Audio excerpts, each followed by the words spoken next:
Maul Shadowlord is at a turning point right now, and I believe the next few episodes are going to be the deciding factor on whether the story delivers to its potential or just fades away. At this stage, it's not about setup anymore. We've had enough of that. What the show needs now is momentum, consequences, and characters making irreversible choices.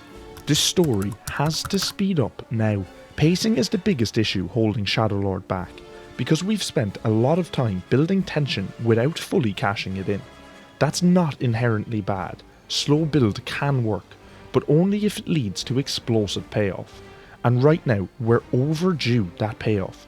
The narrative is sitting on multiple ticking bombs, and unless they start detonating, the tension is going to fizzle out before we ever reach the conclusion.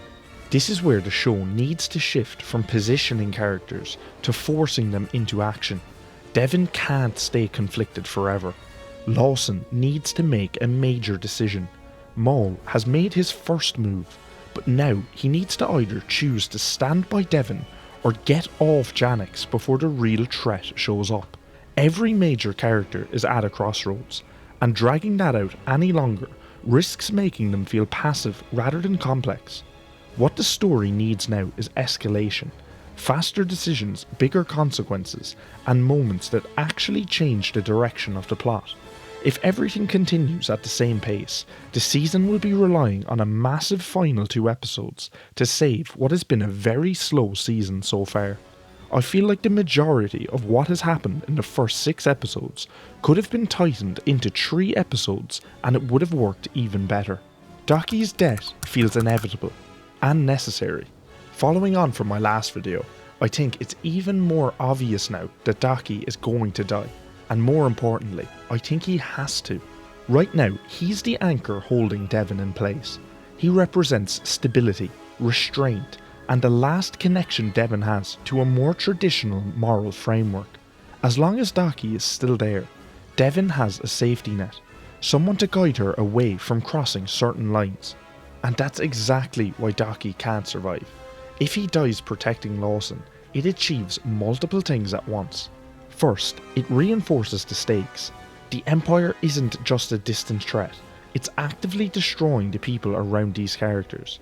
It will finally show the Inquisitors as something to actually be feared. Every appearance we have had from them, specifically in Rebels, has just been them failing over and over again. When Marok appeared in episode 5, he really brought the fear factor that the Inquisitors were supposed to inspire. Second, it forces Devon into a position where she has to make her own decisions without guidance. And third, it creates a direct emotional link between Devon and Maul. We know how Maul operates. The second he sees weakness in Devon's morality, he's going to pounce on it and attempt to turn her. Without Daki, there's nothing left to hold her back except her own hesitation, and Maul knows how to exploit that. Devon's turn. Not to the dark side, but close enough. I know most people think that Devon is going to take a similar storyline to Darth, but I personally cannot see it, and frankly, do not want that to happen. What makes Devon interesting isn't the idea that she'll fully fall to the dark side, it's that she won't. Instead of becoming a traditional Sith, or abandoning her morals entirely, I want her to choose a middle ground, a dangerous one, a path where she's willing to go further than the Jedi ever would, but still holds on to a sense of right and wrong. And that's where Maul comes in.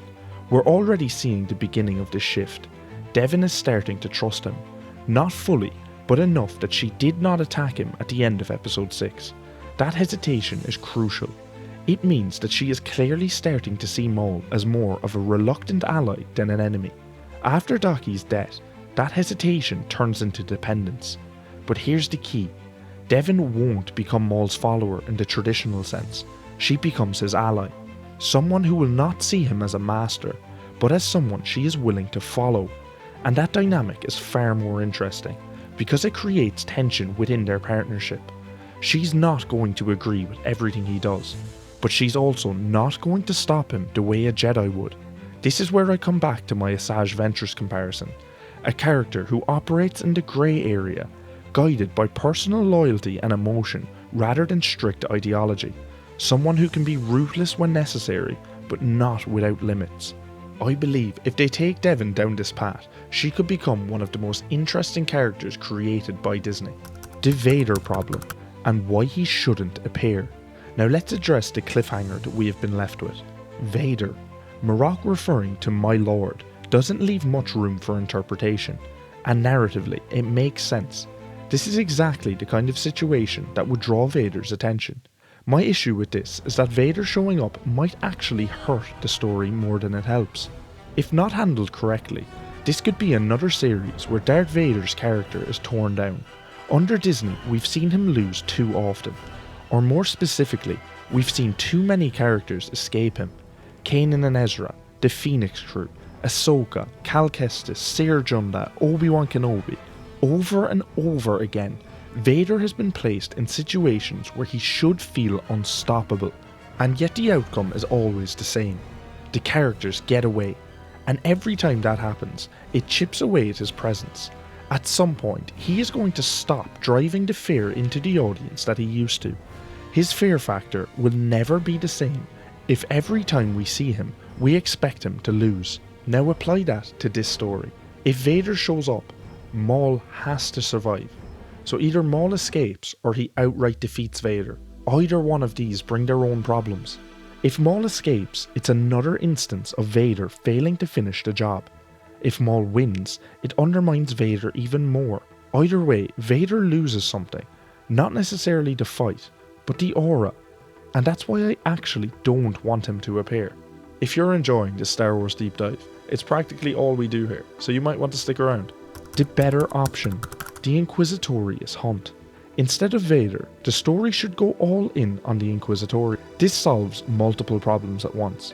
It keeps the threat level high without risking Vader's reputation, and it allows the show to focus on tension rather than spectacle, because a coordinated hunt led by the Grand Inquisitor is a very different kind of danger compared to a single overwhelming force. Imagine Maul and Devon being hunted across the planet, barely able to keep ahead of the Inquisitors. Devon could not handle Marok alone. What happens when the entire force of the Inquisitorius show up? It would also give the opportunity to show how powerful the Grand Inquisitor is actually meant to be. We could watch him go toe to toe with Maul and only gain the upper hand when he receives backup from the other Inquisitors. And when Maul and Devon are forced to escape, it reinforces how dangerous the Empire actually is. It also gives Devon more room to grow. Surviving that kind of pursuit requires her to make harder choices, to cross lines she would never have crossed before, and that directly feeds into her dynamic with Maul. Lawson's future, escape or rebellion. Then there's Lawson, and honestly, his situation might be the most unpredictable part of the story. He is at a crossroads that defines not just his character, but the fate of Janix itself. He has two options ahead of him. Option 1 would be to flee the planet, either smuggled off-world or escape alongside Maul and Devon. Option 2 would be to remain on Janix and fight back against the Empire, starting a mini rebellion of its own. Both choices come with different consequences. If Lawson leaves with Maul, it's the safer option, but it also feels like a retreat.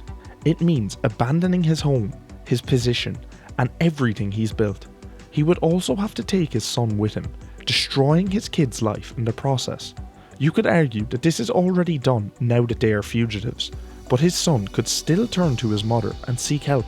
And if Lawson stays, that's where things could get really interesting. If he stays, it means openly opposing the Empire on his own world, and that opens the door for a localized rebellion.